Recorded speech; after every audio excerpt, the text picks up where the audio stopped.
መጽሐፈ ኢያሱ ወልደ ነዌ ምዕራፍ 5 እንዲህም ሆነ በዮርዳኖስ ማዶ በምዕራብ በኩል የነበሩት የአሞራውያን ነገሥታት ሁሉ በባሕሩም አጠገብ የነበሩ የከነዓናውያን ነገሥታት ሁሉ እግዚአብሔር ከእስራኤል ልጆች ፊት የዮርዳኖስን ውኃ እስኪሻገሩት ድረስ እንዳደረቀ በሰሙ ጊዜ ልባቸው ቀለጠ።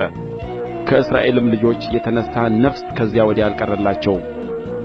በዚያን ጊዜም እግዚአብሔር ኢያሱን የባልጩት መቍረጫ ሠርተህ የእስራኤልን ልጆች ሁለተኛ ጊዜ ግረዛቸው አለው። ኢያሱም የባልጩት መቍረጫ ሠርቶ የግርዛት ኮረብታ በተባለ ስፍራ የእስራኤልን ልጆች ገረዘ። ኢያሱ የገረዘበትም ምክንያት ይህ ነው። ከግብጽ የወጡት ሕዝብ ወንዶች ሰልፈኞች ሁሉ ከግብጽ ከወጡ በኋላ በመንገድ ላይ በምድረ በዳ ሞቱ። የወጡት ሕዝብ ሁሉ ተገርዘው ነበር። ነገር ግን ከግብጽ በወጡበት መንገድ በምድረ በዳ የተወለዱት ሕዝብ ሁሉ አልተገረዙም ነበር።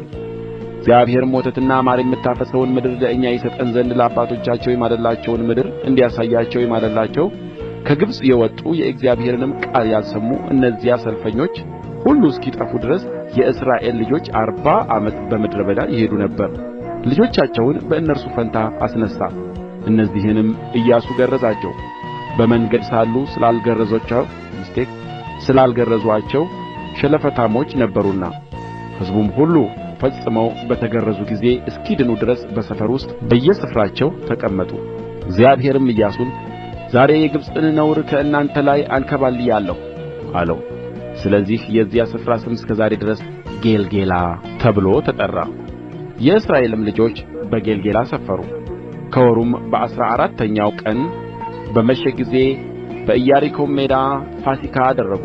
ከፋሲካውም በኋላ በነጋው የምድሪቱን ፍሬ የቂጣ እንጎቻ ቆሎም በዚያም ቀን በሉ።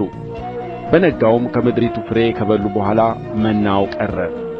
ከዚያም በኋላ ለእስራኤል ልጆች መና አልመጣላቸውም። ነገር ግን በዚያው ዓመት የከነዓንን ምድር ፍሬ በሉ። እንዲህም ሆነ ኢያሱ በኢያሪኮ አጠገብ ሳለ ዓይኑን አንሥቶ ተመለከተ። እነሆም የተመዘዘ ሰይፍ በእጁ የያዘ ሰው በፊቱ ቆሞ ነበር። ኢያሱም ወደ እርሱ ቀርቦ ከእኛ ወገን ወይስ ከጠላቶቻችን ወገን ነህን? አለው።